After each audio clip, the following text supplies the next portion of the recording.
FTB Film Study is presented by PAM Health, the official rehabilitation partner of Penn State Football. PAM Health provides elite-level inpatient and outpatient physical care at over 70 hospitals across the country. Learn more at pamhealth.com. What's up, guys? Welcome to another For the Bloggy. Today we're going to talk about Grunk. Let's talk about footwork. Let's talk about pocket presence. Let's talk about reads on play action. He's had a few starts under his belt. Michigan State was a big win, but let's talk about how he developed. Is he doing the things that he needs to do to become successful and become the guy that Penn State needs? You know the drill, guys. Like, subscribe, comment. Let's do this. Ethan Grunkemeyer, man, a couple games into the season, you expect to see some growth. And to be honest with you, I felt like I saw some growth from him against Michigan State. So this is just basically a true sprint out with the center pulling around. I really like this blocking concept, but really more than anything, I really like the passing concept, eliminating half the field for the quarterback. Just simple fade out concept. You're going to fade the number one guy. You're going to run out with the number two. And honestly, I think that's a great ball. He actually throws a really good ball when he has a clean pocket and his feet are underneath him. I love on the sprint out that he can get downhill. Watch him flip his hips. And people don't see. This is the stuff people don't see. Shoulder here. Watch him flip his shoulder right here, okay, and get his hips around. So his groin is facing his target and going right to the out route, and he just strikes a ball that couldn't have been a better throw. So he has the ability to be pretty special. But he does struggle with some things. He struggles with heavy third-level reads. So this is just a true old school full slide protection. Okay, you're going to get two off of an edge to help and a third guy off an edge to help. And this is just an old school Yankee concept. We're going to go over that in a second. But I want you to look at the pocket presence. He gets in here, he sits. He doesn't like what he sees, and he just starts to scramble instead of stepping up and looking for something else, realizing he has an 8-man protection. He's protected for days. It's second down and one. The one thing you can't do is take a sack on second down and one. So take a look at the play. This is what we call the Yankee concept. It's a one-high beater, and that's what they're in. They're in a cover three look. It's a true one-high beater. It's a crosser from this receiver, and it's from the tight end is a post. All the quarterback has to do is open up and look to see what this guy does. All right, eyes are downfield. Okay, eyes are downfield, and he sees that the safety bails at the point of attack. But notice how his hips go straight to the sideline. But because his hips are straight to the sideline, that means that this guy is going to be open because he's going to get deep on top of the safety. They call this a flat read. The safety's flat reading this, so he should just let that ball rip. Whether he gets railroad here or not, if you throw the ball on time.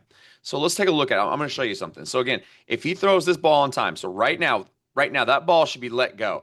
If that ball's in the air and that happens, that collision happens right there, that's pass interference on the defense. But he didn't feel comfortable with his throw. He didn't feel comfortable with his read, and he ends up taking a sack in a second down and one situation when he had a clear shot.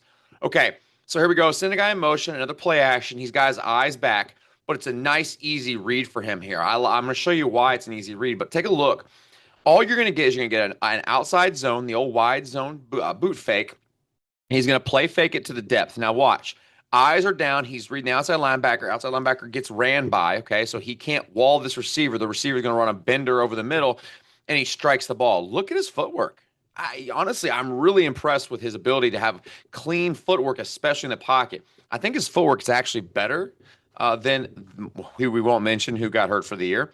But I don't think he has presence in the pockets nearly as good. But look, nice clean pocket. Look at the path. Look how he gets over the top of the foot. Nice, clean, hard delivery. Look at that ball. He strikes in there.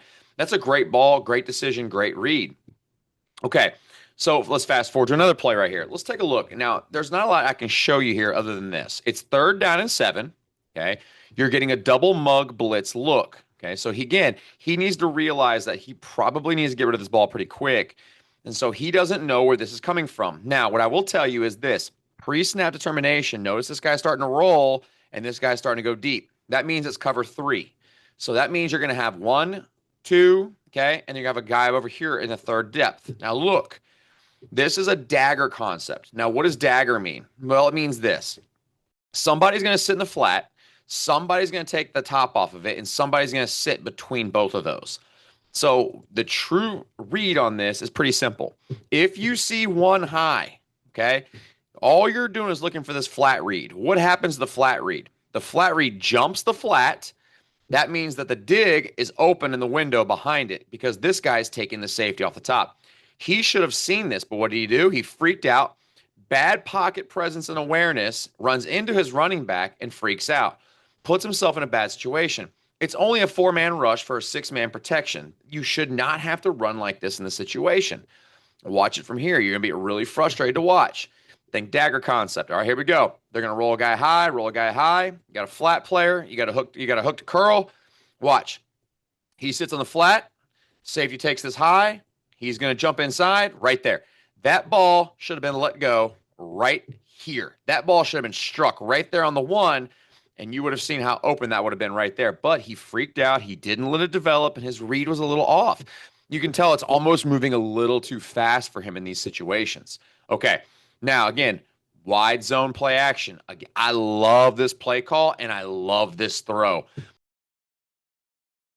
Look at the protection. Notice he's not rushed. There's no need to have a big pocket presence here. You get help from Kaytron Allen. You've got a nice, clean pocket. Look at his footwork. Look how he steps into it. He's nice and comfortable. Watch him let this ball go. And it's hard to see from this angle, but look. Do you see how he gets over the top right there? He strikes this thing. Strikes it. Okay, now let's look at it from the end zone. So what's the coverage right here? Well, for most people, this is considered a more or less a Tampa 2 look, meaning this guy's got the flat or anything deep. He's got anything deep. He's got the flat. He has to run with number 3 vertical. So he knows as he opens his eyes, snap your head, boom. He looks here first. All right, he sees that guy's bailing, so that tight end's not going to be open. His next read is over here. He sees that this guy's not open, but the bender's going to be open because you have a middle of the field open look, and watch him strike this freaking ball.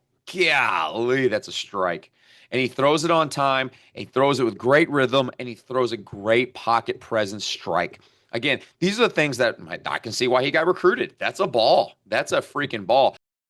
FTB Film Study is presented by PAM Health, the official rehabilitation partner of Penn State Football. PAM Health provides elite-level inpatient and outpatient physical rehabilitation at over 70 hospitals across the country. We strive to make a meaningful impact in the lives of our patients by facilitating extraordinary outcomes and quality results in a compassionate and caring environment. Learn more at pamhealth.com. Okay, let's talk about it. 4th and 3. So important to understand that. So important to understand that. We're going to run mesh, the old Hal Mummy, Mike Leach mesh play. So what does that mean? Well, it just means something. It means one thing. It means that you're going to get a clear out, okay? You're going to get a clear out, and these 2 guys are going to run across the middle. All he has to do is see is it zone or man. If it's zone or man, all he has to do is read the linebacker. Where's the middle linebacker go? He sits on this one, okay? He sits on this side over here. All he has to do is throw the guy coming back underneath right here. But look at the pocket presence. All right, Kaytron Allen gets there. I don't necessarily like how they called this protection at all, but I'm not the O-line coach here. Again, in this situation, you have to understand you may have to step up and you may have to take a freaking shot because you got to deliver this ball for a 4-yard gain. Watch it from here. You get in motion so they know it's cover 2 look. So it's zone. That's the whole point of this motion. Okay, you're going to get a cover 2 look. He's got flat. He's got flat. He's got deep half. He's got deep half, which means that these 3 guys right here are going to have to play the middle.